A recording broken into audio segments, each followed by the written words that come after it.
There's a shelf in your kitchen right now that is quietly wasting your money. Not because you bought too little, because you bought the wrong things to store long term.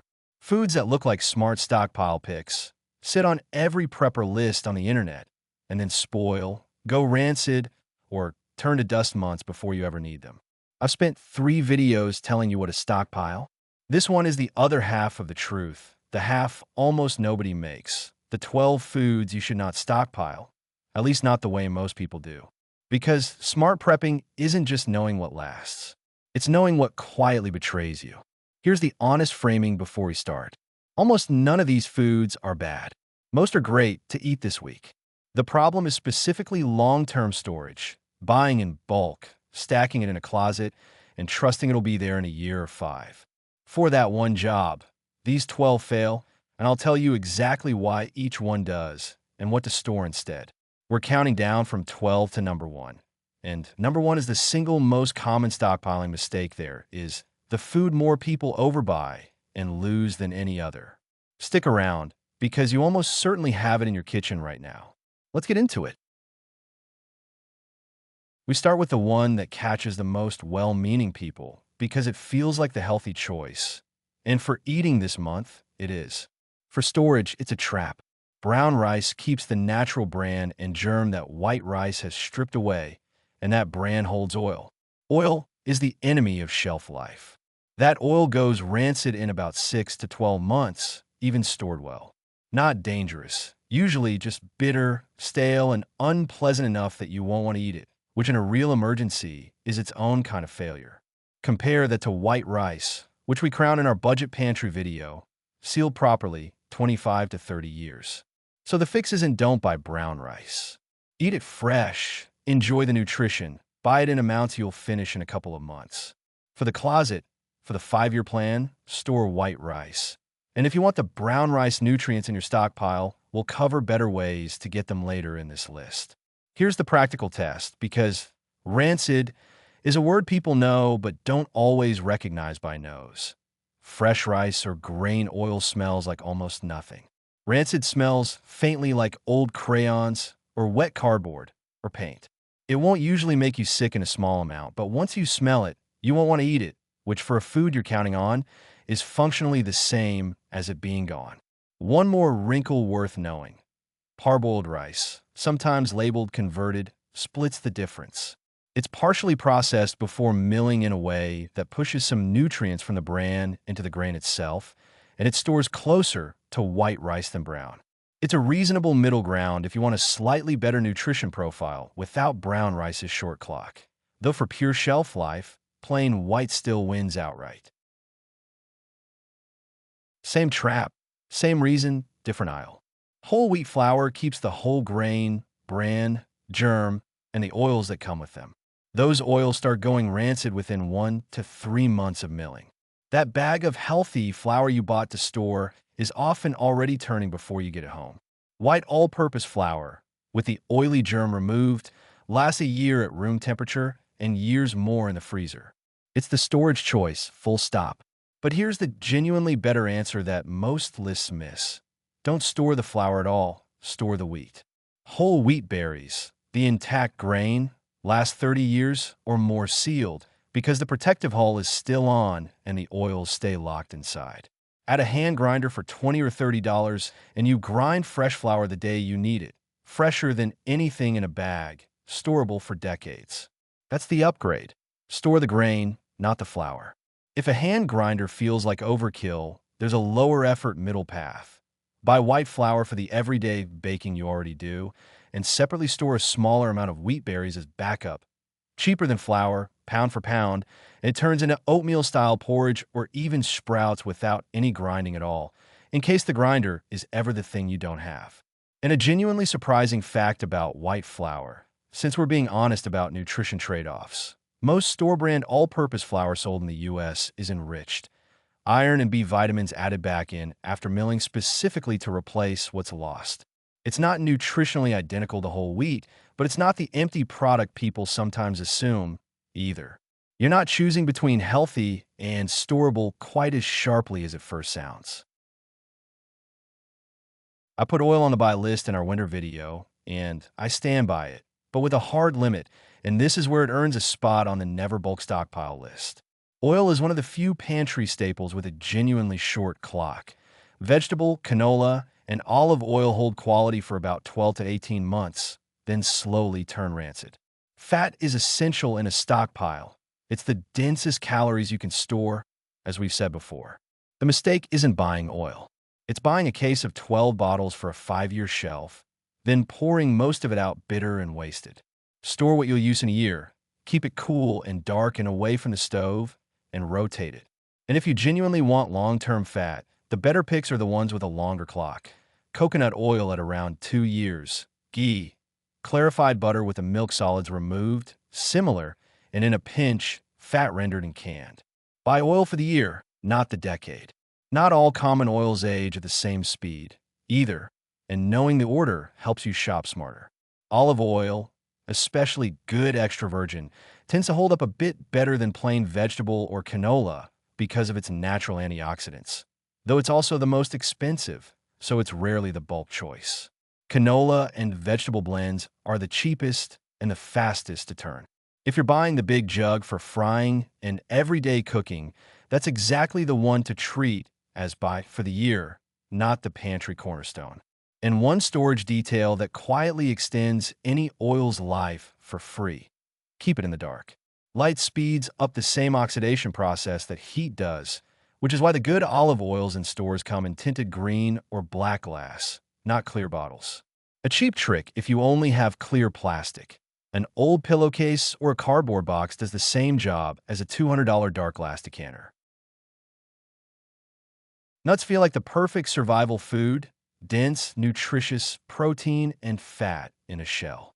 And they are for a month or two.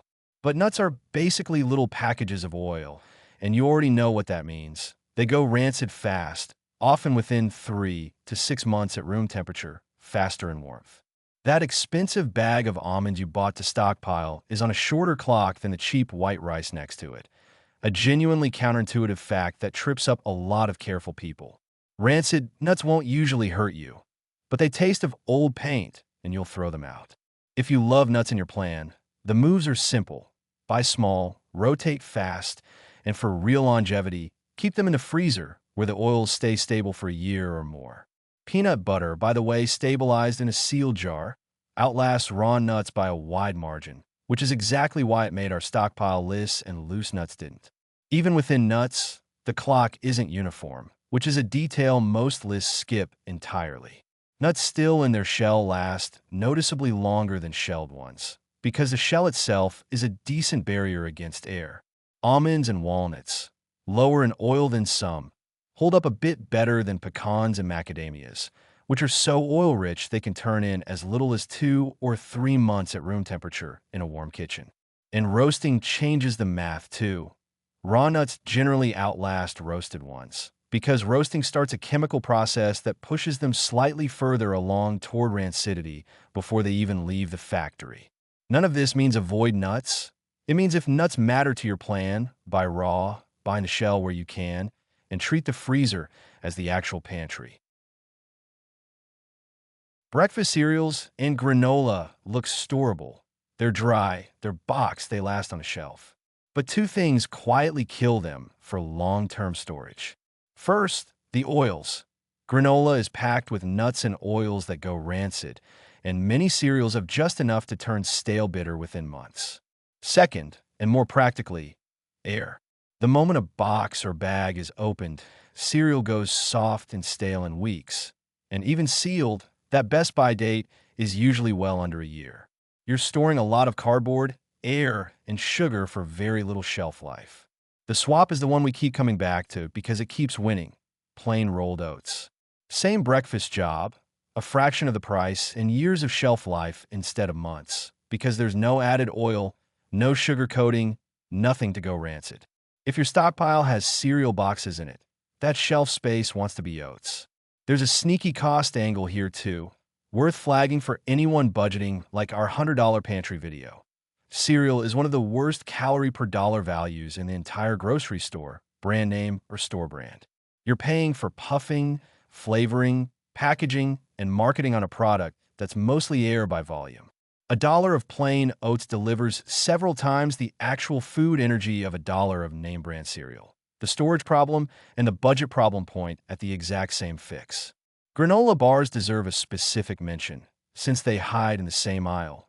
They combine oats, good, with nuts, oils, and often chocolate or honey coatings, all short clock ingredients, pressed into a bar that feels shelf-stable because it's individually wrapped. Most have a best-by date of 6 to 9 months, and they get noticeably stale and hard well before that if stored anywhere warm. Fine for a backpack this month, not a 5-year stockpile item. Crackers made a cameo on our winter buy list, for the season, for hosting, for soup. But as a long-term store, snack foods are one of the worst values on the shelf. And here's the double failure. The oils they're fried or baked and go rancid within months. And the air sealed in the bag means they go stale almost as fast, even unopened. You're paying premium prices for mostly air and a short clock. A family-sized bag of chips is maybe a few hundred calories of actual food wrapped around a lot of nothing, gone stale by the time you'd reach for it in a real pinch. The fix is the same trick that beats cereal. Store the raw ingredient, not the processed snack. Popcorn kernels, plain, dry, sealed, last for years and pop into mountains of fresh snack for pennies as we covered before. The kernel jar wins, the chip bag loses. Not every snack fails equally, and the distinction is instructive. Plain pretzels, flour, water, salt, baked hard, low in oil, actually hold up reasonably well, often a year or more sealed, because they skip the fat that dooms chips and most crackers.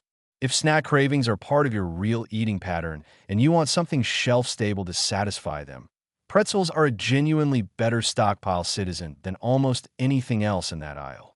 For anyone who really wants to keep some processed snacks on hand despite the odds, there's one more lever, a vacuum sealer. Pulling the air out of a bag of chips or crackers won't stop the oil inside from slowly going rancid, but it meaningfully slows the staleness that air causes, buying real extra months. It's a $50 tool that pays for itself if convenience snacks matter enough to your plan to bother. This one's a nuance because I've told you food is stockpile gold, and it is. But two categories deserve a warning most lists skip. First, high-acid cans, tomatoes, citrus, anything vinegary. The acid slowly attacks the can lining from the inside. So where a can of beans or corn is best for 3 to 5 years, high-acid cans are more like 18 months to 2 years. Second, the safety one, and the only genuinely dangerous item on this entire list. Never store and never, ever eat from a can that's bulging, leaking, badly dented on a seam, or spraying when opened. Those can signal botulism, which is rare but genuinely deadly. A smooth dent on the body is fine. A swollen lid is a trash can decision. No tasting, no exceptions. So canned food stays a stockpile hero. Just rotate the high-acid cans faster and inspect every can before it goes in your mouth. Sound can, safe food. Bulging can gone. A habit that makes the acid can rotation nearly effortless. Write the purchase month on the lid with a permanent marker the day you bring cans home. Printed dates are often a manufacturing code that's genuinely hard to decipher. Your own handwriting on the lid tells you instantly which cans of tomatoes are pushing 2 years and belong in this week's dinner, not next year's. Canned fruit deserves its own quick note, since it's high acid too, but often overlooked. Peaches, pineapple, and citrus in cans follow the tomato timeline, roughly 18 months to 2 years for best quality, not the 3 to 5 year window of vegetables. It's still a great stockpile item. Real fruit, real shelf life, real morale value in a long month. Just rotate it on the faster clock along with the tomatoes. This feels obvious said out loud, but the number of emergency egg and bulk cheese schemes online means it needs saying. Fresh eggs, fresh milk, soft cheeses, and butter are not shelf-stable. Full stop. Weeks in a fridge, not months in a closet. They belong nowhere in a long-term stockpile. The mistake isn't wanting eggs and dairy in your plan. Those are real nutrition. It's trying to store the fresh version or trusting internet hacks like coating eggs in oil for a year, which range from unreliable to unsafe. The real answer is the dehydrated versions, which are genuinely excellent. Powdered milk, which made our pantry list in stores for years, and powdered whole eggs, which reconstitute for scrambling and baking and last 5 to 10 years sealed. Store the powder, not the perishable. Same nutrition, 100 times the shelf life. Cheese has more nuance than store it or don't, and it's worth the extra sentence. Soft cheeses, brie, ricotta, fresh mozzarella, are fridge only, no exceptions. But hard, aged cheeses like a real Parmesan or an aged cheddar are naturally low moisture and were historically stored unrefrigerated for months at a time, waxed and wrapped, in root cellars long before refrigerators existed. It's not a true pantry stockpile item, but it's far more forgiving than people assume, and freezing a hard cheese in a sealed bag works better than most expect.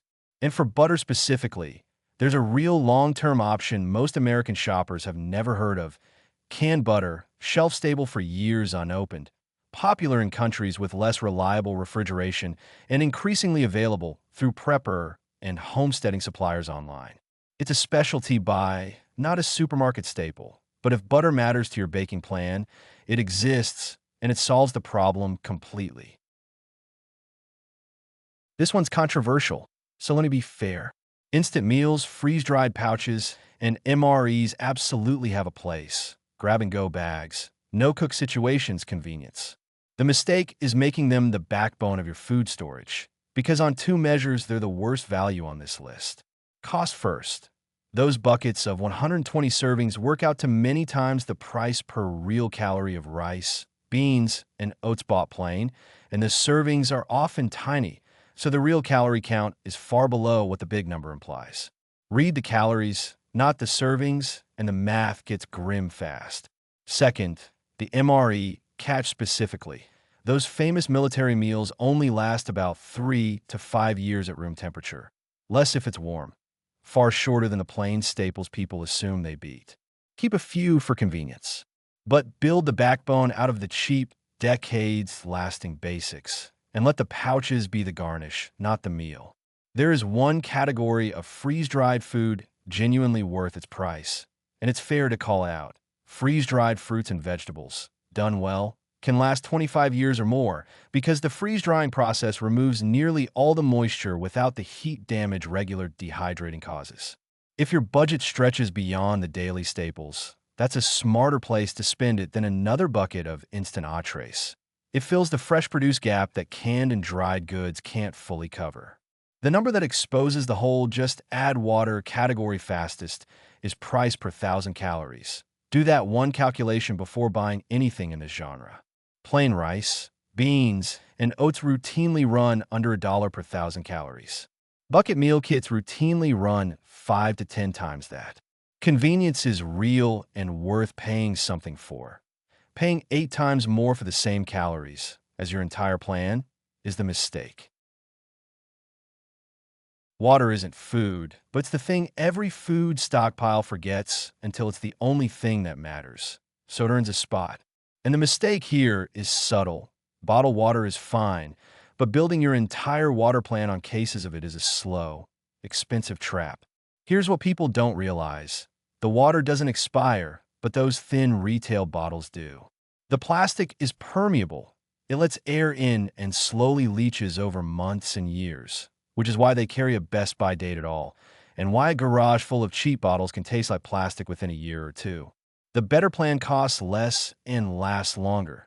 Dedicated water storage, food-grade containers, or the classic sanitized 2-liter bottles, plus a way to purify more. A cheap filter and a bottle of unscented bleach can make far more safe water than a pallet of retail bottles ever could, for a fraction of the money and space. Store the capability, not just the bottles.